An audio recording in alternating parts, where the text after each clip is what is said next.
Good evening, students. Just wanted to take a look how my volume works here.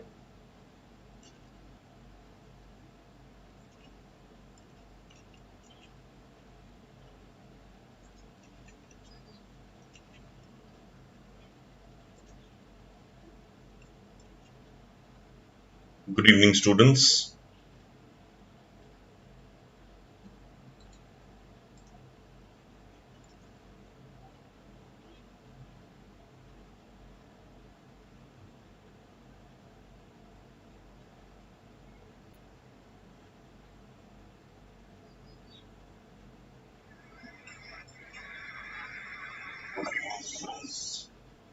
Right. Good evening once again. I think I am receiving confirmation of my voice. So on that note, I can begin with the class. So welcome everybody to Unacademy. Earlier today, I conducted another session for today's newspaper. Your favorite session, which is the daily newspaper analysis, had been missing for a few days. So that's why I'm more than making it up today.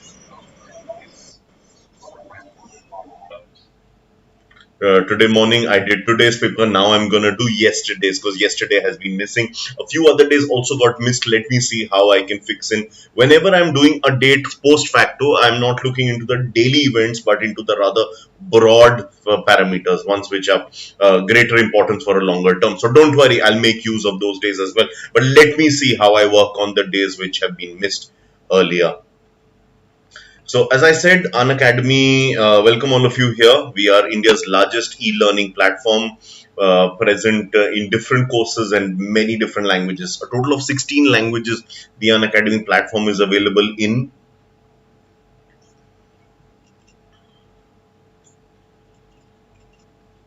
So I can see somebody else has also joined. Do write down whoever it is. So it's India's largest learning platform. We are present in several courses such as UGC NET, NEET, JEE, etc. Also now, of course, in management and CAT. This is a brief profile of myself. My name is Aritro Dasgupta. I'm an MBA in Forest Management from the Indian Institute of Forest Management in Bhopal. Got a decade's work experience in the areas of teaching, training, strategy, consulting, and in content writing. Right. Most of my experience has, of course, been in India, but I've also worked in the Middle East. Some of my works have been published in the USA as well. Toppers for several. So, last half a decade, I have been thoroughly involved with the coaching industry. So, toppers for several exams such as CAT, CLAT, DUJET, etc., have been my students during this period. So, what all you're gonna get from Unacademy? Let me explain all this to you. First of all, you're gonna get daily live classes. So, when I'm saying daily live classes, I am looking at, for instance, so this is our channel. Let me just show that to you. Crack management exams. The moment you click on this, you will find all our videos. I will quickly show that to you as well. You also get tests and quizzes on a constant basis. The course content is structured from the head office, which is in Bengaluru, the Silicon Valley of India. All the leading edtech firms are in Bengaluru. So I was talking about live tests and quizzes. So just to show you, on the right hand side of the page, you can see the live chat window. Do write into me, and I will also keep sharing this thing. So this is our channel. So if you see the videos, I've turned on videos, so all the sessions are recorded here. So one of them, of course, is going on. I took another session earlier today. So these are all in chronological order from the day, moving backwards in time. So all our sessions are listed here. My sessions as well, many of them, they are all present here. You get unlimited access. I don't tire of saying this, that Unacademy is like the Netflix of education. The moment you enrolled one time, in the future you can just keep on going on and on and on regularly. These are some of our top educators. You can take a look at their names. and more than just the names, of course. Look at their qualification, look at the number of watch minutes they have, and the total number of followers they all have. That'll give you a really good idea of the kind of quality that Unacademy is bringing to you guys. I, of course, will be taking general awareness. That's a bigger challenge, I feel, because not many people take GK very seriously at this stage. The others, of course, they are from verbal or reasoning or quants background. All of them. You get live classes on a daily basis, and I told you these are some more of our top educators. You can take a look at their names. So this is how you get the notifications for the classes. So, for instance, if somebody wants to learn about profit and loss, you get a session here. It's mentioned to you guys. ठीक है. So that was to show you batches for the notification for individual classes. This is notification for individual classes. As I've told you, this is just a sample, but still just to get an idea. So on top you get ads for the entire CAT program, which includes all the subjects. You can get specific batches, limited number of seats per there, and about a dozen faculty here because all the subjects are covered. At the bottom though, it's individual faculty. You can see only one trainer's name is mentioned.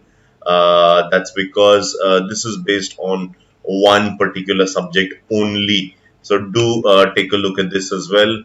What are the advantages of Unacademy? I've told you one of the most important thing is about having a schedule that works for you. So even if you've missed a live class, you can always come back. As long as you have your PC, tablet or mobile phone, you can plug in anytime, especially in my subject because not many calculations to be done. So you can actually log in anytime and just listen comfortably to the lecture. There is no language barrier. We strongly firmly believe that language is just a medium for you to understand. So we are present in 16 different languages. I also do keep speaking in Hindi sometimes. You can interact with your educator to get your doubts cleared. I've already explained to you about the live chat window. So do have a look on the right hand side of the page. Write down whatever you wish to do.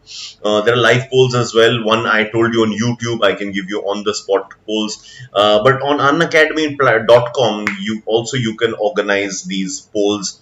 It's a bit more aesthetically pleasing over there. My classes have begun. I've already taken 4 sessions on unacademy.com. We have our Telegram channel as well. Let's crack management exams. So will be great if you guys can join us there. Okay. So what about live tests and quizzes? Let me just show you a bit on this. So one is that we conduct polls on the spot. That's one part. But besides that, you also have tests, mock exams, full-length tests, and even topic tests which are conducted from the head office. These are available to anybody who joins the platform, and this is in line with the real exam pattern. So it's really important that you keep practicing as many real-time tests as possible because cracking an exam, there's a lot of psychological conditioning that's needed. That's what we are providing here. You also, not just conditioning up, after that you get a detailed analysis so that you know which topic exactly you're more comfortable, which one you are less comfortable, right? There are also PDFs and detailed learning material. So maybe not today's session because today's newspaper, that itself is the PDF. But otherwise, you've attended my current affairs sessions. Those, of course, there is a detailed learning material which you can always download and go for. Right, I just wanted you guys to take a look at this. This is my code at the bottom, AD09. Please note down. I think on YouTube also it will be mentioned. My code, yes, it's mentioned AD09. So the moment you use AD09, you will get a 10% off. And besides that, of course, you do get. So just have a look at both the sides. This will help you understand a few things.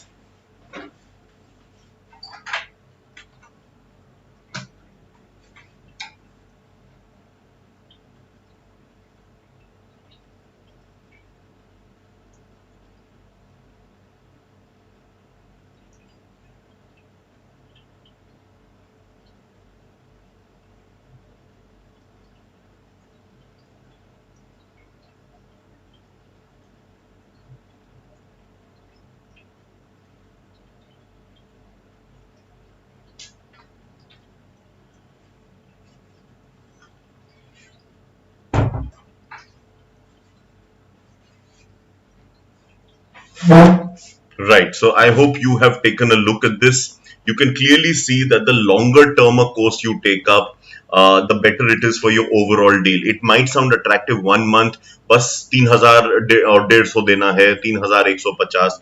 लेकिन अगर आप पूरा देखें, आप actually महीने में 1,000 रुपया से भी कम दे रहे हो. That's 1/4, 75% off if you take the 24-month course. So I will recommend you go for the 1 year program if it's a one attempt, or at least 1 year, which is 12 months, but 2 years is even better, which is full 12 months. Right, so on that note, I am done with the intro. Now I'm going to begin with the meat of today's class. Today morning, I was unable to do the Hindu because मेरे घर पे आज नहीं आया था. आज Times of India से मैंने काम चला. Not at all a bad paper, still a very good newspaper. But Hindu is, as you know, most general awareness trainers is favorite for all entrance exams.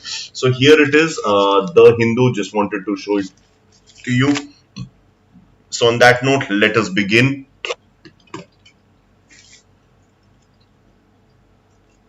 Right. So the first piece of news, by the way, some of my daily newspaper sessions have also started on the unacademy.com platform. So you can take a look there as well.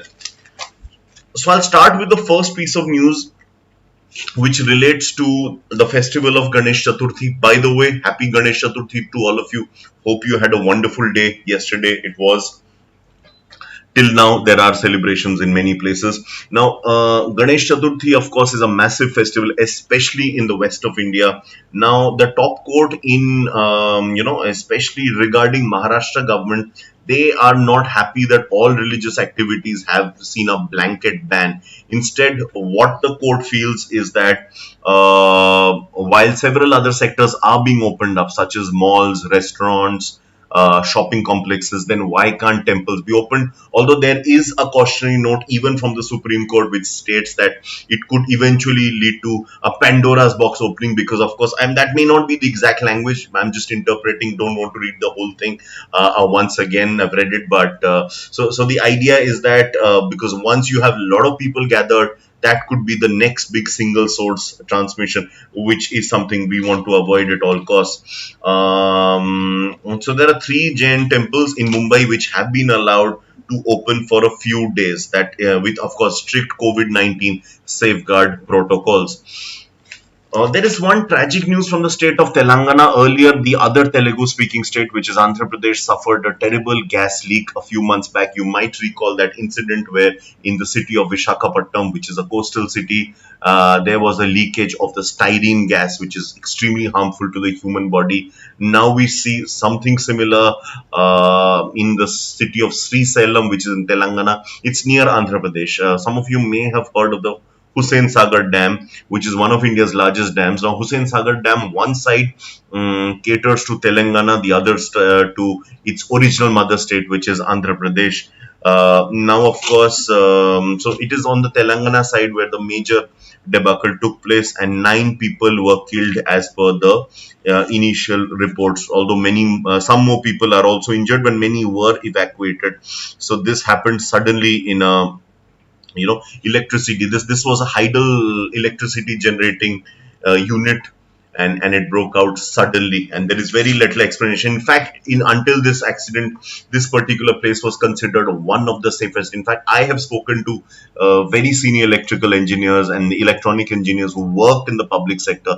They have told me that this was one of the most reliable, with a lot of security precautions, in spite of which number of permutation was sought out, what happens if this happens, etc. But in spite of that, we saw this problem. So that pretty much shows that maybe we are never really completely safe when it comes to these things. So hopefully the death toll hasn't increased much. There is a very important announcement from the Election Commission of India. The ECI has confirmed that the Bihar election will take place. Bihar election was supposed to be held in sometime around November this year, but there was a lot of call, especially from the opposition comprising of parties such as primarily the RJD and Congress, as well as a few other parties, and also from the LJP, which is part of the government, of the NDA government, wanting to postpone it, primarily due to fears of the COVID-19 and the fact the social distancing norms may not be well met during this crisis. However, the ACI has quashed these rumors, and they say that it will go ahead. However, there are much protocols to be maintained. I am not sure how much these protocols can be maintained during an election. Elections are in India, it is probably the biggest customer, so shall we say, spectator sport. We enjoy elections. It's an entertainment, and of course, it's a display of our strong democracy. Number of people are involved. Thousands of people at any time are involved. So there have been some strict protocols. Let me read out to you a few of them.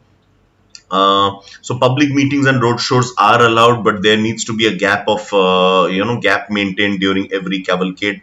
The door-to-door campaign has also been limited in terms of numbers, and of course, everyone entering the poll booth to cast a vote.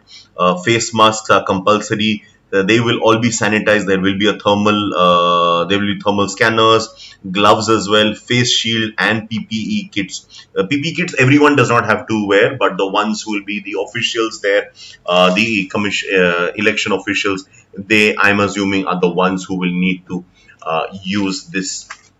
Right. So rather a complex story. The Ministry of Home Affairs has issued the guidelines which generally need to be followed. Election Commission has ratified them that they will also be followed during the elections. And so this enforcement has to be done by the district election officer. Right. So the BJP national president, Mr. JP Nadda, he is visiting Bihar to address a few rallies and to meet up with party cadre regarding this thing. Right.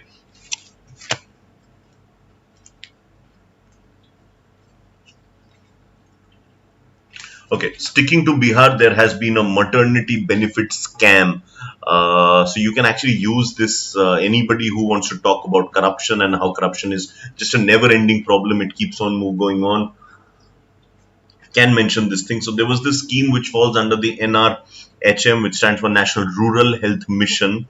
So under this, there is a scheme by which every time there is childbirth, a woman who's the one who's doing the childbirth, she receives an amount 1,400 rupees per delivery. However, it seems people are taking advantage of the scheme, and for the same person is receiving money several times. A lot of the scam has taken place. So one of the beneficiaries, I mean, there was money withdrawn for him, but he of course never received it. He came to know that he's got it twice, and that is when he went to the police and he lost this case. So let us see how things move on. I think, yeah, it was in the Muzaffarpur district that this was first caught. Maybe it is there in other districts of the state as well, but as of now, it's in Muzaffarpur, northern Bihar, the Lychee heartland. That's where it has been caught. Moving on further, I'll go to some of the local pages.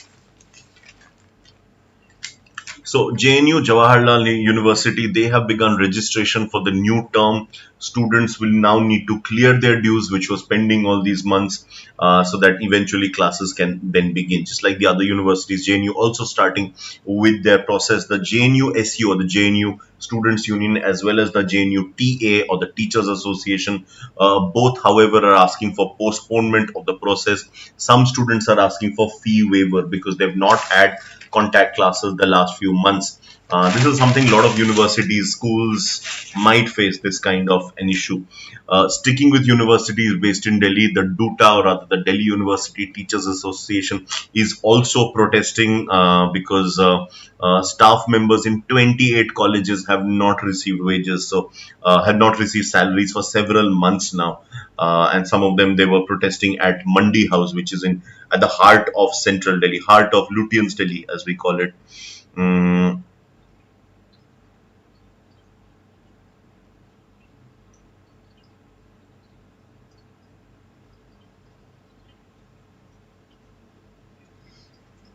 Right. Non-payment of salary seems to be a problem not only at Delhi University and other educational institutions, but also in other sectors, including some of the essential ones. There's a concept called night shelters. So these night shelters, they operate for the homeless. There are people who, as you know, are homeless, so they can stay at night. So there are caregivers at night shelters. As you can imagine, this is really critical task. Otherwise, thousands, maybe lakh could die in India.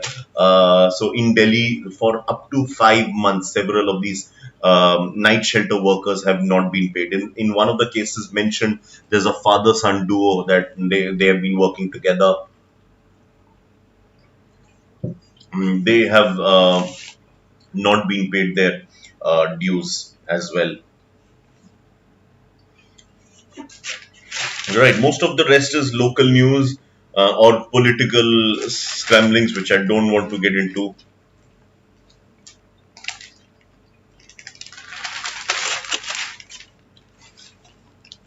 Right. There's some news from the north of the country in the state of Rajasthan. The good thing about Hindu is you get information spread out from all over the country. That's one thing I really appreciate. Now, coming to Rajasthan, there are 5 districts from where we have really positive news. They are speeding towards a full recovery, and I will name to you those districts along with their recovery rate, which are actually quite astonishing. The district of Churu has a 90.2% recovery rate. Jalore has 96.3. This is really staggering. This is the highest.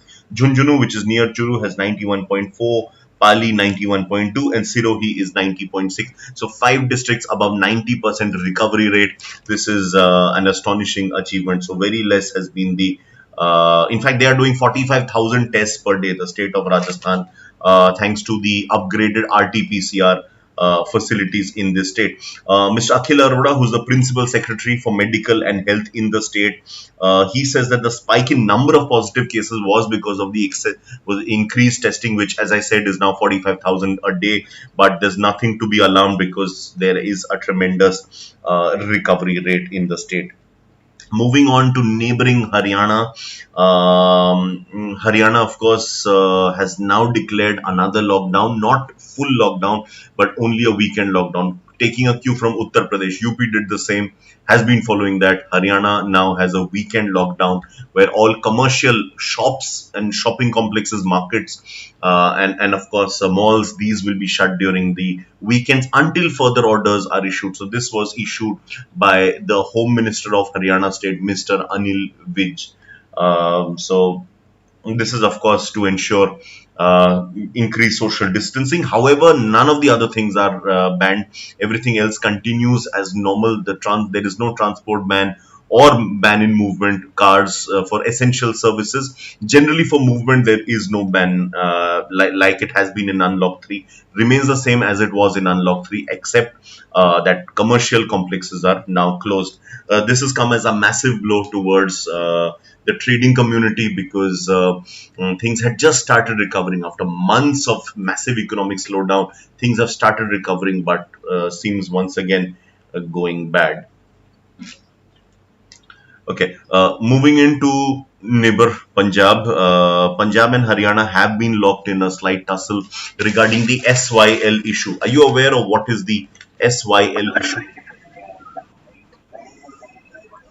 Are you aware of this thing, SYL? SYL stands for Satluj Yamuna link. So one thing you must understand is that a number of water crises that we have seen in India, states vying for water, they have all been in South India. When I'm saying South, it is not the cultural South. When I'm talking of geography, South India begins from south of the Vindhya mountains, from the Narmada river itself. So parts of MP, Chhattisgarh, they are South India when I'm talking of geography. The moment that triangle starts, the peninsula, that is South India. So beginning with the matter, first of all, so in South India, there's a very famous Karnataka and Tamil Nadu crisis dispute regarding Kaveri. Chhattisgarh and Odisha have sparred over the Mahanadi. Recently, we saw embers of conflict between Telangana and Andhra regarding sharing of the Godavari waters. So we've seen most of it is happening in the south. There's a reason for that. In South India, the rivers are seasonal, as in they are rain-fed. So during the monsoons, these rivers swell up. But when the rains are out, these rivers turn into mere streams, I wouldn't say, but many rivers do turn into streams, except for 5-6 big ones. Most of them get really small. North India, on the other hand, because of the Himalayas, they get constant supply of water. There's a lot of snow and ice in North India, so these rivers are called perennial. So north, when that crisis is less, Now, Punjab, as per this agreement, SYL stands for Satluj Yamuna Link. Yamuna, of course, tributary of the Ganga. Satluj is a tributary of the Indus. These two rivers are supposed to be linked as part of the broader river linkage program. Very controversial, the river linkage program. It is fraught with a lot of practical difficulty. Sounds very good on paper because, we have parts of the country suffering from excess water, flooding, parts which are suffering from drought, famine. So what do? You link up the waters. When there's excess water, you release it in Andhra Pradesh. Sounds great, but not in a highly dense country, densely populated country like India. Rehabilitation is a problem, cost and massive environmental cost. So I actually spoke of a bigger thing. In Madhya Pradesh also there is the Ken Betwa river link. This is slightly different. This is perhaps less harmful on the environmental side because Punjab, Haryana are completely plain states. There are not really any forests that you need to cut through. However, Punjab is reluctant to share waters because Punjab. So the Chief Minister, Mr. Captain Amrinder Singh, he says that Haryana actually has more water than Punjab does, and this belief that Punjab needs to share water is based on a 35-year-old decision when Punjab was it had excess water, but it is no longer. So I'll give you the exact quotation that Captain Amrinder Singh, the Chief Minister, has mentioned. Mm, so this is something he also spoke to the Jal Shakti Minister. The Ministry of Water has now been renamed as the Jal Shakti Ministry. So that's Mr. Gajendra Singh Shekhawat, who's an MP from Rajasthan. So in fact, the Chief Minister says that there are 109 dark blocks in Punjab. So no quotation is there, so I can't give you the exact this thing. So the commission, very important guys, please write it down somewhere. It's known as the Eradi Commission. ERADI. So what is the Eradi Commission? This is about this was done 35 years back to look into the water sharing, and as per that, Punjab was supposed to share, but this is something Captain feels that this needs to be reviewed once again. 109 dark blocks, a lot of it because of the massive detrimental effects of rivers due to global warming. In addition, of course, there is further news of lockdowns in Punjab, but that's a separate matter. The Aam Aadmi Party, which is the principal opposition in Punjab, they have asked for an all-party meet in Punjab. So that would presumably also involve BJP and the Akali Dal, who are also the opponent, and of course the Congress, which is in power. So let's see how this works out. We've seen a lot of flooding in this country. The last couple of weeks started with Assam, Bihar, Kerala, Maharashtra, Andhra, Telangana. We've seen a number of states suffering, Meghalaya as well. But now Odisha seems to have joined that list as well. 5 people have died. And number could increase, of course. There's been a 9.3% excess rain but in the month of August. But before that, in July, there was a 34.9% deficit. So it is assumed that all of that water will probably come together, gushing in. So that will be really difficult for the people there. Right, I think you are aware that the Sushant Singh Rajput case has now been transferred to the CBI away from the Maharashtra police. This decision was taken by the Supreme Court. One of the leaders in Maharashtra, there's this party called Swabhimani Shetkari Sangatna. Its chief, Mr. Raju Shetty, he, however, while he accepts this is an important thing and he's a very big star, he, however, feels that there should be greater focus on other issues such as a massive dairy crisis. He expects and he urges the present government of Maharashtra, the Mahavikas Aghadi, involving the 3 parties, NCP, Congress, and of course Shiv Sena, to announce a 250 crore relief package because farmers, the dairy farmers, they are struggling to make their ends meet and they're actually selling out at a very low cost. So he will do further protests. He's done it in Pune. He wants to do, Mr. Shetty wants to do more protests in Baramati and Satara as well. He's also spoken to the Deputy Chief Minister, Mr. Ajit Pawar, regarding this. So there's actually 1.5 lakh tons of milk powder lying unused in the country. He feels, of which 50,000 tons are produced. I'm going to read out exact by Maharashtra's dairy farmers. The centre has decided to import 10,000 tons of milk powder, thereby undercutting Indian dairy farmers importing from abroad. So this is his complaint. There is also a subsidy which has been given of rupees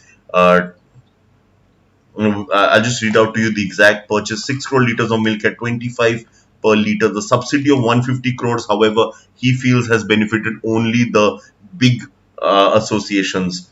And in fact, 18% of the dairy farmers in the state are big, but 82% are small. As per data he cites, he's not written the source of data, but yeah. So he feels that the vast majority, which is more than 4/5 of the state's dairy farmers, they are going to struggle massively if this happens.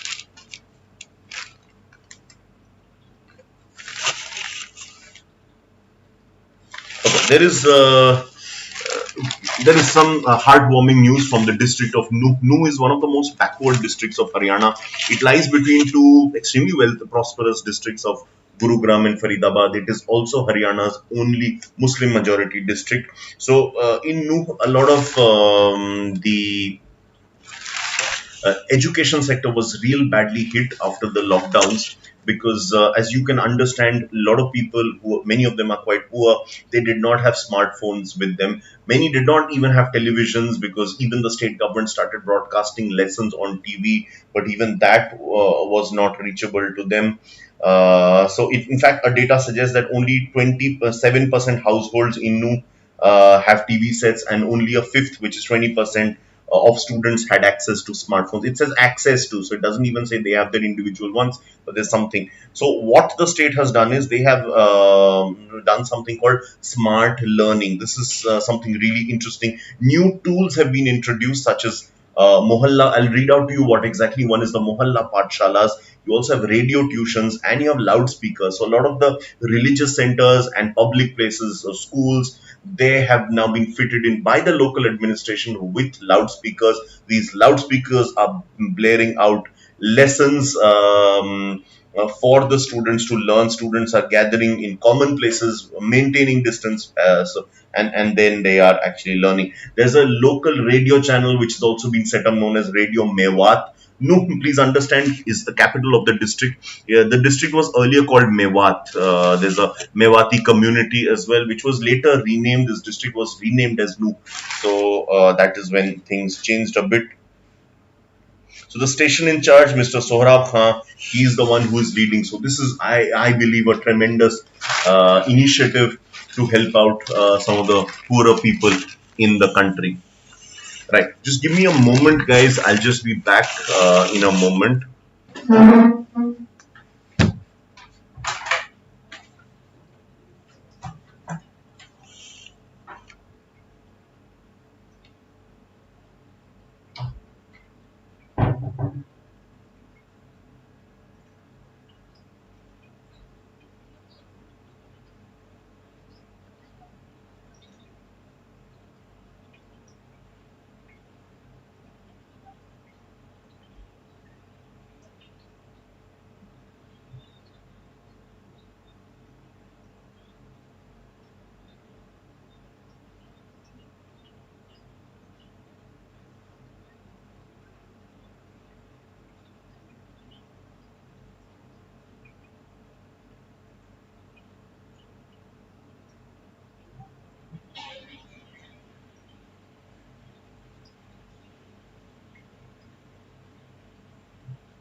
Right. Good evening.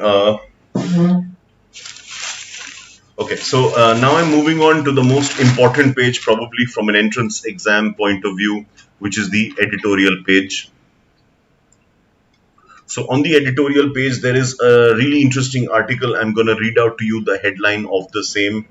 It states that differential impact, please listen, differential impact of COVID-19 and the lockdown. So there is a really important declaration here to begin before the lecture. So first of all, the article has been written by Miss Ashwini Deshpande, who teaches at the Ashoka University, the famed Ashoka University in Sonipat, and also by Rajesh Ramachandran, who's at the University of Heidelberg, which is one of the most famous ones in Germany, very old, hundreds of years old. So they are talking about how they've started with the declaration is a book by Mr. Walter Schiedel, who's an Austrian economic historian. He had written a book called The Great Leveler, which says that there are four kinds of catastrophes which actually reduce inequality in society.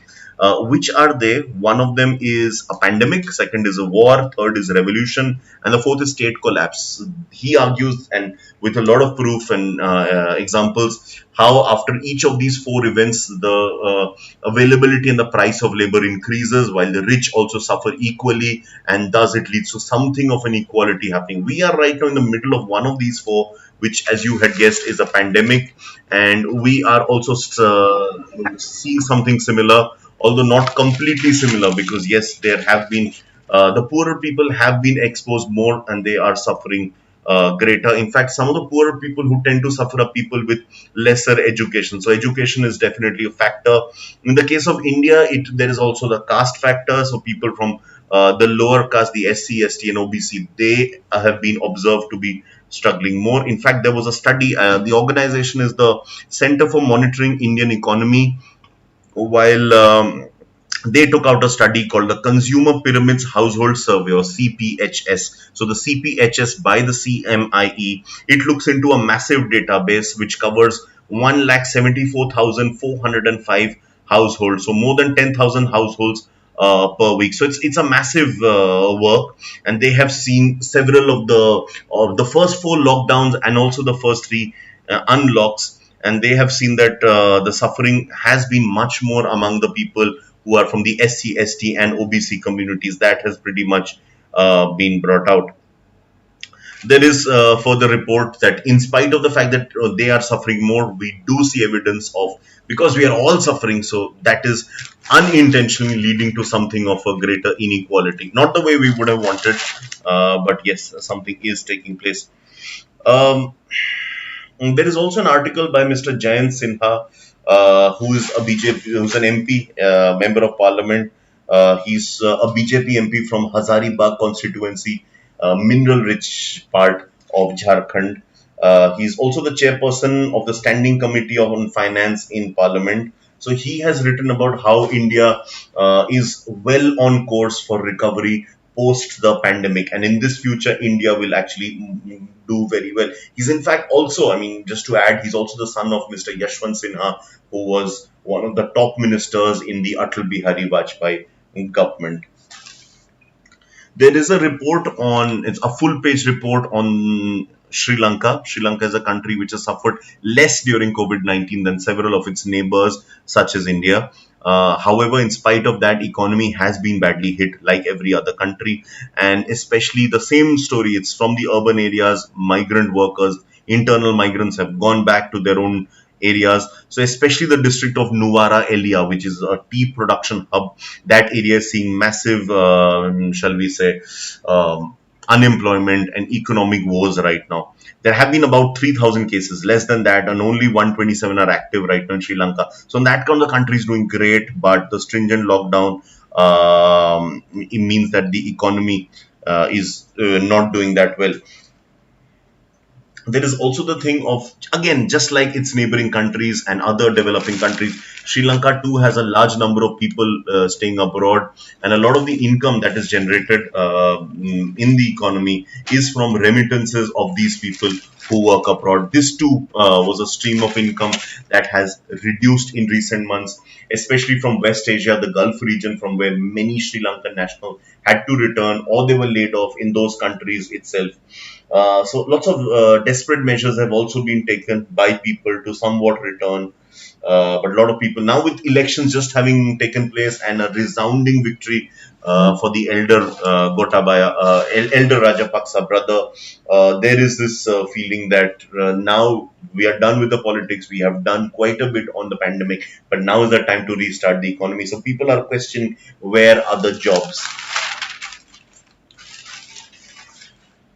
Okay, moving on further to local news. The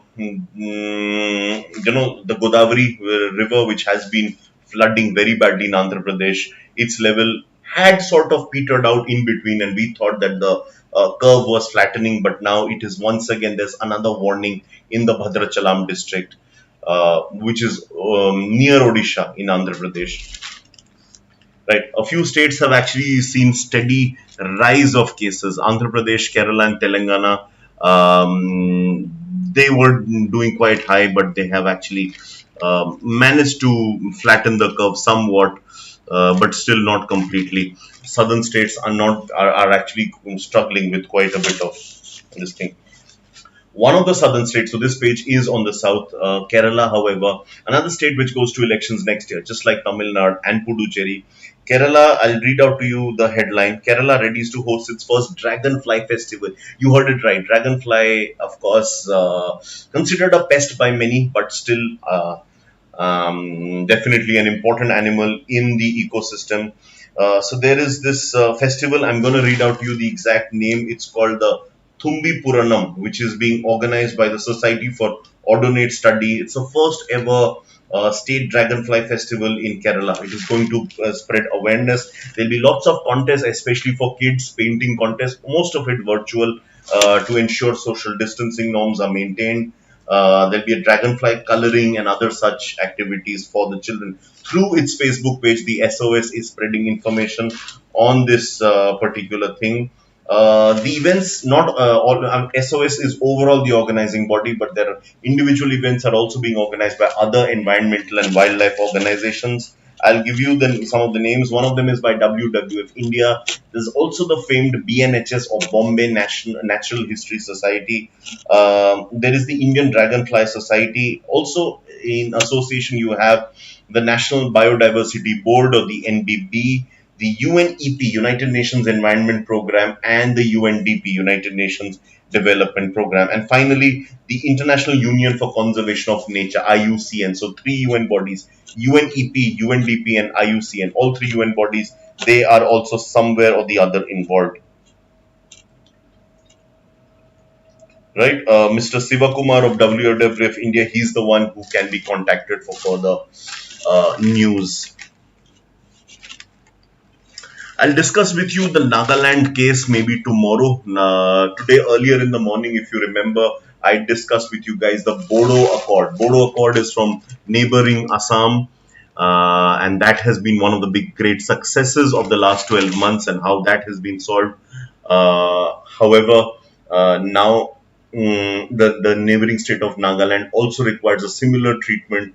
So this is something I will discuss with you in detail maybe tomorrow during the newspaper session, because this has been part of the newspaper every day. Many people are left wondering, they're asking what really is this problem. So I will take you on this tomorrow in thorough detail. China and Pakistan recently had a dialogue, and it seems Kashmir did feature in that discussion. The army has issued a tender. There's something called a tender which is released for all the government projects. Companies need to bid for it. So the army has issued a tender for 7.62 million ammunition from different private firms. The CBI has already started questioning people for the Sushant Singh Rajput case. 2 people have already been interrogated for that. The BJP, I told you, they have now got into the election mode. Elections have been missing for a while now. Life was getting boring. Elections are great to follow in India, especially state elections. I especially enjoy following them. So, of course, Bihar, a massive state, one of the most important states in India politically, with 40 Lok Sabha seats, 243 Vidhan Sabha seats. So, number of these groups are emerging now, of course. So there was this news about Jitan Ram Manji, who had contested the Lok Sabha elections along with the RJD and Congress in what is called the Mahagathbandhan, but he has left the Mahagathbandhan because of the seat sharing issue. It's not decided whether he's joining the NDA or there'll be a third front. We do not know, but that is under consideration.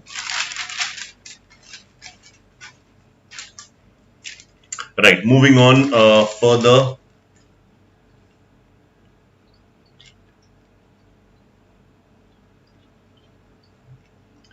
Right. There is news from, we were talking about the election commission, further news from that. Sunil Kumar Arora is the chief election commissioner. So that person is right on top. But on the next level, you had somebody called Mr. Ashok Lavasa, which I did discuss with you in the special class on unacademy.com. Ashok Lavasa has actually joined the ADB. He's left the Election Commission of India, joined the ADB. What is the ADB? It's the Manila based supranational bank called the Asian Development Bank, which is again one of the most prestigious supranational banks in the world. Very old, I mean, about 5 decades old, more than that, I think. So he has his post, which is the second highest in the group, in the organization, has been replaced by Mr. Rajiv Kumar, who is an IAS officer from the Jharkhand cadre.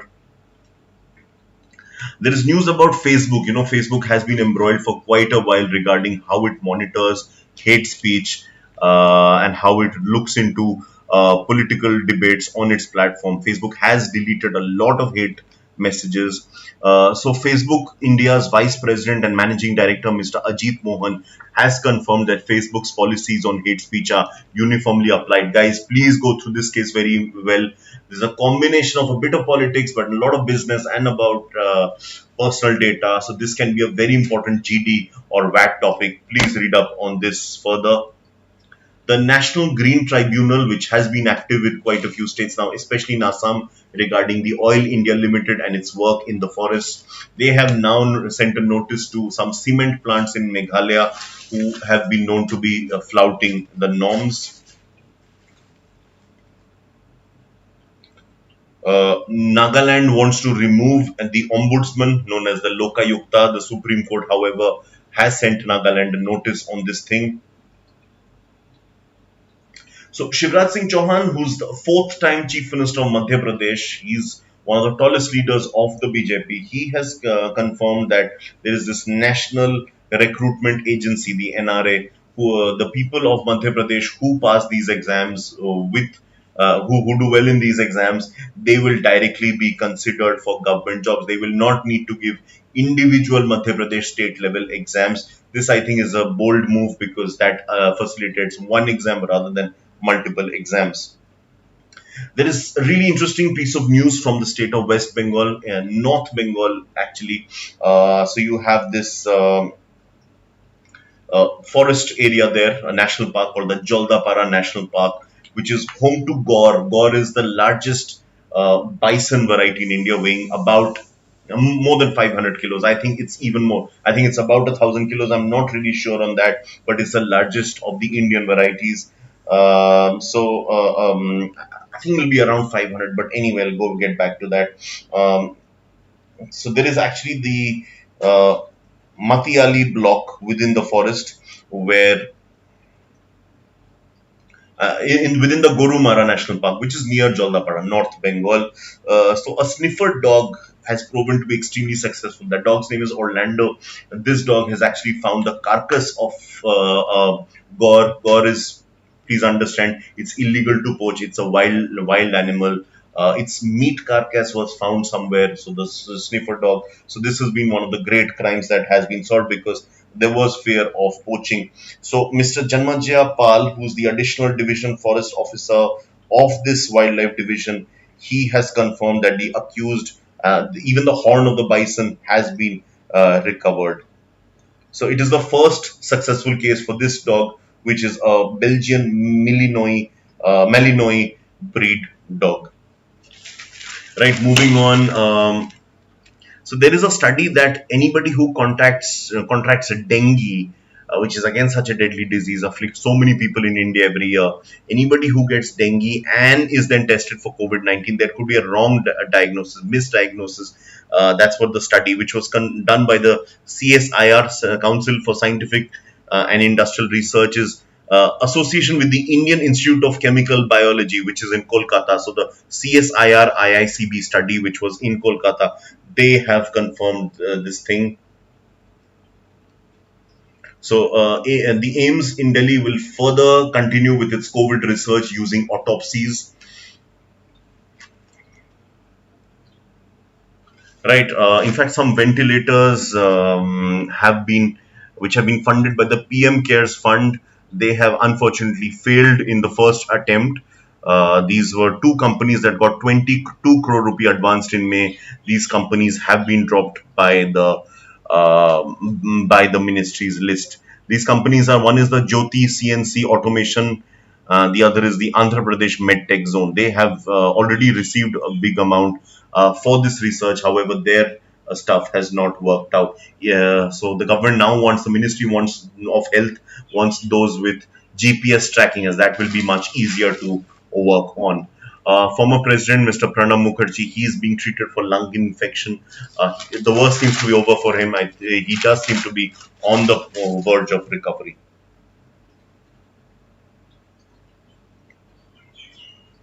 Right.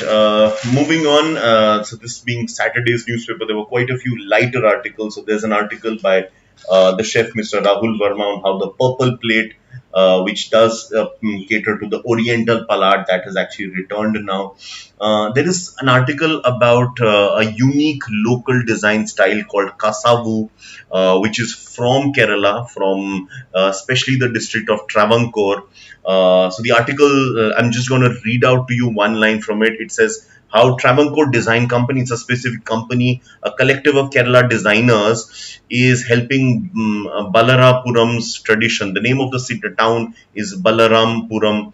So Balarampurum's traditional Kasavu weavers this Onam season. So what they have done is they have collected funds and they are marketing this Kasavu style using top rate models, and this is actually bringing a lot of national level. I mean, my class, of course, I hope I'm further contributing to this local art. It's always good to promote the local art, and even more so when this is a GI tag thing. GI means geographical indication, something which the government government of India and the GI registry has bestowed on this. So massive respect for that. Some of the labels which are working, one is Kali Kal, another is Anka, another is the Kochi based Shalini James. They're the ones who are doing really well.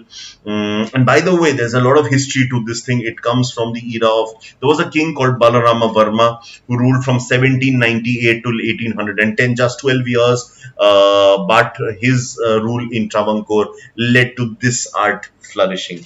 And in fact, there's another article related to this, and that is about the festival of Onam. Onam, like several other festivals this year, could not be held with such massive fanfare.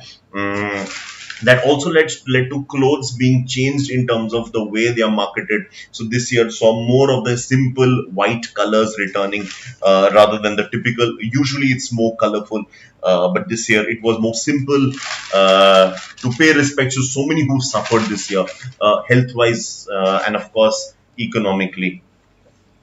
So moving on to some of international. So I'm left with international, with business, and finally with sports. So I can see somebody else is watching now. Do send in a comment, whoever it is, who would love to interact with you. Okay, so Joe Biden, he is promising the season of darkness will be over. USA suffered from economic collapse and the pandemic, so he wants to change all of this. I've been speaking about Belarus for a few days now. The opposition leader, Ms. Svetlana Tikhanovskaya, who has fled to neighboring Lithuania, the capital city of Vilnius. She, of course, her supporters have been questioned. The Belarus president, Mr. Lukashenko, Alexander Lukashenko, he claims that it is apparently USA which is triggering all these street protests. There have been massive street protests for some time now. Moving on from Belarus to a new country about which we haven't spoken as yet in our classes. So I'm moving straight to West Africa. Have you guys ever heard of this country called Mali?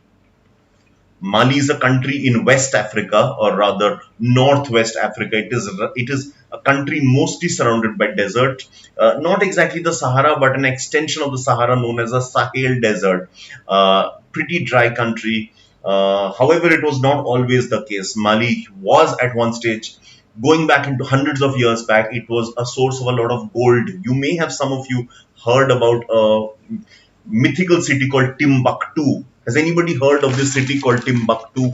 Let me just write down the spelling to you guys. That might just help you. So Timbuktu is from this country. We often use this term "मैं Timbuktu जा रहा हूं" as if some odd place, but it's actually a real place and it was a very rich place. Its king, I'm forgetting the name. I think something to do with K. I'm forgetting the name. He was, if you're just for inflation, probably one of the richest men ever in human history. So much gold he had, but now it's a very poor country, Mali. It's mostly a Muslim country, although there are Christians as well, and used to be a French colony ruled by the French. Its president, Mr. Ibrahim Boubacar Keita, he, however, has been arrested. There has been a military coup. Unfortunately, military coups are common in Africa. The people suffer the most. What is a military coup? It's when a military leader assumes power using military means, disposing of the democratically elected government. So there is a UN peace mission known as MINUSMA, MINUSMA, which is now here. So they have some of the leaders have been released. The president, however, has not been released. So the UN has sent a team to meet the ousted president. So let's see how things develop here. Russia too has seen something similar to what is happening in neighboring Belarus. Mr. Navalny, Alexei Navalny, is a leading opponent of Vladimir Putin. His supporters claim that, and his wife as well, they claim that he has been poisoned in his tea. He has now fled to Germany, where he's had where he's probably recovered in most all likelihood. His wife Yulia is in Omsk, the city in Russia. She, however, has appealed to Putin to allow the evacuation, to ensure that it is legal and not considered illegal. In Pakistan, the religious extremists, they've generally had a lot of power in this country. And this is taken place again in the state of Punjab, which is the most populous. More than half, about half the country's population, I think a bit more, stays in the state of Punjab. It has the biggest cities like Lahore, Rawalpindi, Faisalabad, Multan, Sialkot, all these big cities, I think Gujranwala as well, they are all in Punjab. So here the religious police has taken over and there's a crackdown on publishers. Anything which is deemed remotely irreligious or un-Islamic, these books are being banned and their publishers or those selling the bookstore, they are being punished. So that is leading to a divide in the country. The other states, namely Sindh, Baluchistan and Khyber Pakhtunkhwa, there is not such a great censoring. There is even there, but much less than here. So that is leading to quite a bit of differentiation. Right. Finally, in this international page, I'm going to end with Turkey. Turkey has long been a middle power, one of the intermediary countries between the rich West and the not so rich non-West, if I may put it that way. However, Turkey is seeing quite a bit of extremism under the leadership of Mr. Erdogan. We saw how the centuries-old iconic Hagia Sophia was converted into a mosque.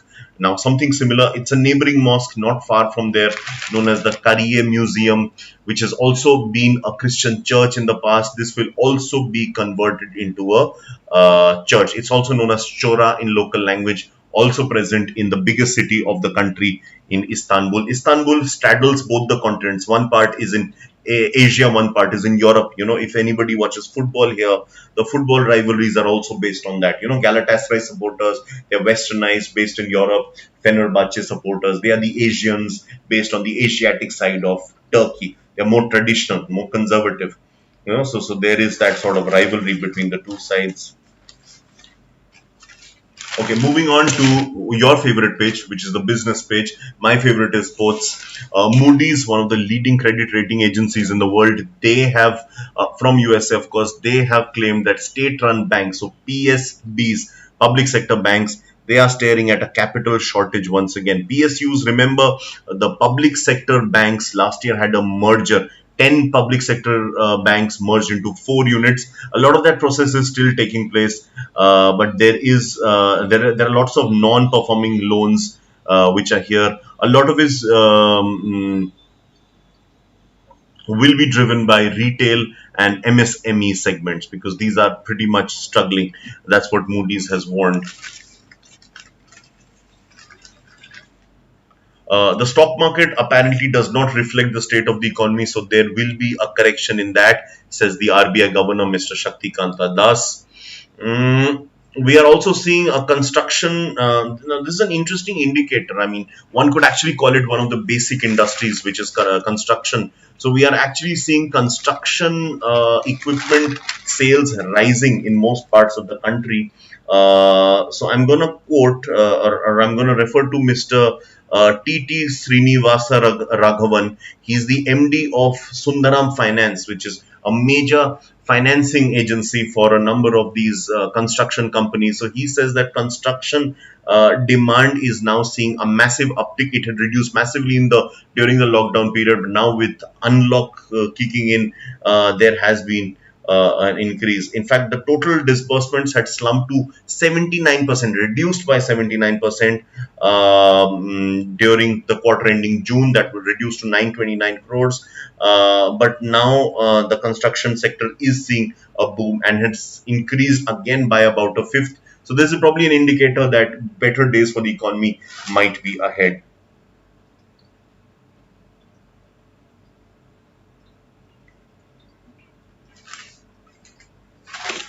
There is this company called the Strides Pharma Sciences. They have received FDA clearance. FDA is the Food and Drug Administration in the USA for its tablets called the Ursodiol. This is a Singapore-based company. So this is mainly a liver disease drug to take care of diseases in the liver. Max Healthcare, I have been a big fan of this group. I love visiting. I mean, I don't love visiting, but if I do fall ill and if I do require, I do love going to Max. I think it's one of the best run hospitals. They recently had a debut on the Bombay Stock Exchange, and their price value has actually risen by 5% immediately on debut. The TRAI, okay, fair enough. Would not be needed. Fair enough. I'm done with your favorite page. Moving into mine, which is sports, there is very important news with regards to the National Khel Ratna Awards. Have you guys heard of the Rajiv Gandhi Khel Ratna Awards? Anybody heard about the Rajiv Gandhi Khel Ratna Awards? It's actually the highest sporting honor in India, named, as you can understand, on the former Prime Minister of India. So this is usually given to only one person every year. The second highest award is known as the Arjuna Awards. Arjuna Awards may be given to multiple number of people, 20, 25 people, not an issue. It's the second highest, but this one is the highest award. So it used to be given to only one person, but the trend has changed in the last few years. In the last Olympic year, 2016, 4 people were awarded. This year, a record unprecedented 5 people will be receiving the award. I had mentioned to you some of these names a few days back. Usually these awards are presented on either 26th January or on August 29th. August 29th is National Sports Day. This is my code just to remind you, 8009. So this year 5 sports persons will be given simultaneously. 27 will be awarded the Arjuna Awards. Dronacharya Award, which is for coaches, that will be provided to 13 individuals, 8 of them in the lifetime category. And of course, there are other awards as well, which you can have a look later on.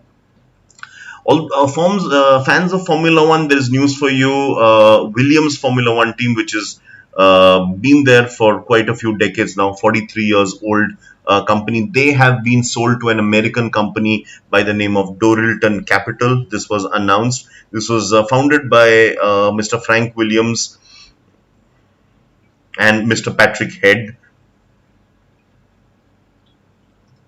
Right, the last time they won a drivers' championship was back in 1997 when the Canadian Jacques Villeneuve, he won a few of them.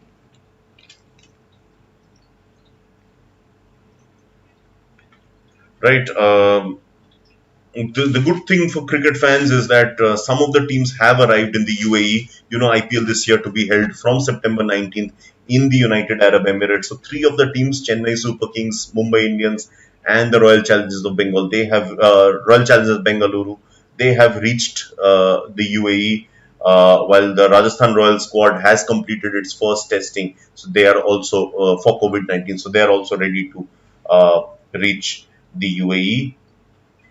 England, on the other hand, doing extremely well against Pakistan. I did give you the update on this earlier today, so I think that should be final. So they are on course of doing pretty well. Right, so that was pretty much it, since it's yesterday's paper, so I don't want to get into nitty-gritties of everyday COVID cases or anything. But I've taken you through the broadest of things, and I'll keep the session open for a few minutes in case you guys have any questions.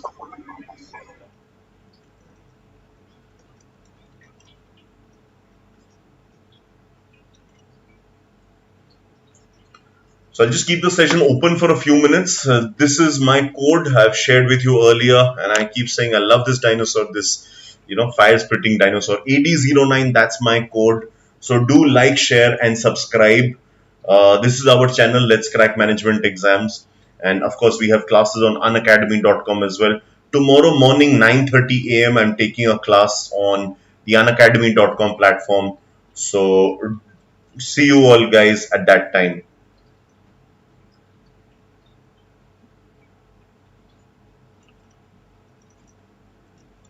I'll just keep it open for a few minutes, and I'll keep watching the video in case anybody has any questions. Do keep them coming.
Right, I don't think there are any more messages here, so I think I've dealt with all the questions.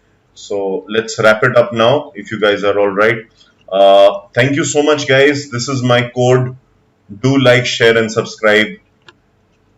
See you all very soon. Tomorrow morning, 9:30 a.m. You can check at 9 a.m. as well. I might start a little bit early. I'll just publish it in a while. So do check out for that. See you all very soon. Thank you.